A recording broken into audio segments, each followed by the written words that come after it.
दोस्तों AK-203 पर एक बड़ी खबर आई है। भारतीय सेना की तरफ से कहा गया है कि AK-47 और इंसास राइफल के बाद अब भारतीय सेना और सुरक्षा एजेंसियों को नई राइफलें मिलने जा रही हैं, जो कि AK-203 है। और आप सब जानते हैं कि एक बेहद आधुनिक हथियार है जो कि इंडो रशियन टेक्नोलॉजी से भारत में बनाया गया है।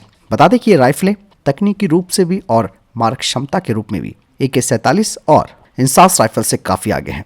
इसका इस्तेमाल करने से जंग की किसी भी स्थिति में भारतीय सेना के जवानों को एक बड़ी टैक्टिकल बढ़त मिलेगी, यानी कि AK-203 राइफल से दुश्मनों की खैर नहीं होगी। हाल ही में जबलपुर का ग्रेनेडियर्स रेजिमेंटल सेंटर ने सेना के जवानों को ट्रेनिंग देने के लिए एक ट्रेनिंग सेंटर खोला है, जो कि सेना को नई राइफल AK-203 राइफल को चलाने की ट्रेनिंग दे रहा है। ऐसा कहा जा रहा है कि इसके बाद जो दूसरी सुरक्षा एजेंसी है उन्हें इसे चलाने की ट्रेनिंग दी जाएगी। और आप सब जानते हैं कि अभी तक इंसास और AK-47 जो राइफलें हैं उनका इस्तेमाल हमारी आर्म फोर्सेस कर रही हैं, लेकिन AK-203 राइफल इन दोनों राइफलों से कई मामलों में बेहतर है।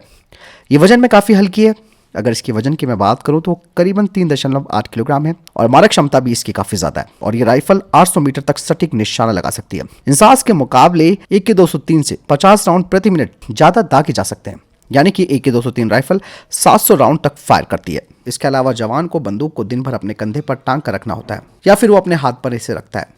ऐसे में बंदूक का जो वेट है वो काफी महत्वपूर्ण हो जाता है, इसलिए सेना को हल्की और अच्छी बंदूकों की जरूरत थी। जहां AK-47 का वजन 4.6 किलोग्राम है, तो वहीं इंसास का वजन है 4.1 किलोग्राम। लेकिन इन दोनों से AK-203 का जो वजन है वो है 3.8 किलोग्राम, जो कि काफी हल्की है। यानी कि सैनिक ऐसे हथियार चाहते हैं कि यदि उन्हें कोई टारगेट मिल जाए तो पलक झपकते ही उसे खत्म कर दिया जाए। इस मामले में जहां AK-47 1 मिनट में 600 राउंड दाग सकती है, तो इंसास 600 से 650 गोलियां प्रति मिनट दाग सकती है। तो AK-203 राइफल स्पीड के मामले में इनसे ज्यादा है। ये राइफल 700 गोलियां प्रति मिनट दाग सकती है।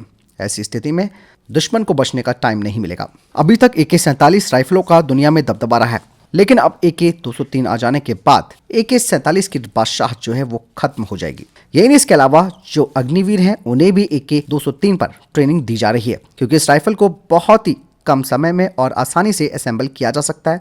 और पूरी तरीके से भारत में बनने के बाद ये राइफल एक कॉस्ट इफेक्टिव सॉल्यूशन भी होगा हमारी आर्म फोर्सेस के लिए। और इस राइफल के इस्तेमाल से भारतीय सेना की ताकत और मजबूत हो जाएगी और दुश्मनों के लिए इससे बच पाना नामुमकिन हो जाएगा। AK-203 राइफलों को चलाने की ट्रेनिंग, जैसे कि मैंने बताया, कि अग्निवीरों को भी दी जाएगी, जिससे कि ये जवान देश की सुरक्षा और अच्छे तरीके से कर पाएंगे। यहाँ पे दोस्तों ये खबर तो अच्छी है कि एक हाईटेक राइफल यानी कि AK-203 इस पर ट्रेनिंग दी जानी शुरू हो गई है। फिलहाल इस बारे में आपकी क्या राय है कमेंट सेक्शन में लिखकर जरूर बताइएगा। मिलता हूं नए वीडियो के साथ। चैनल जरूर सब्सक्राइब कीजिएगा। जय हिंद, वंदे मातरम।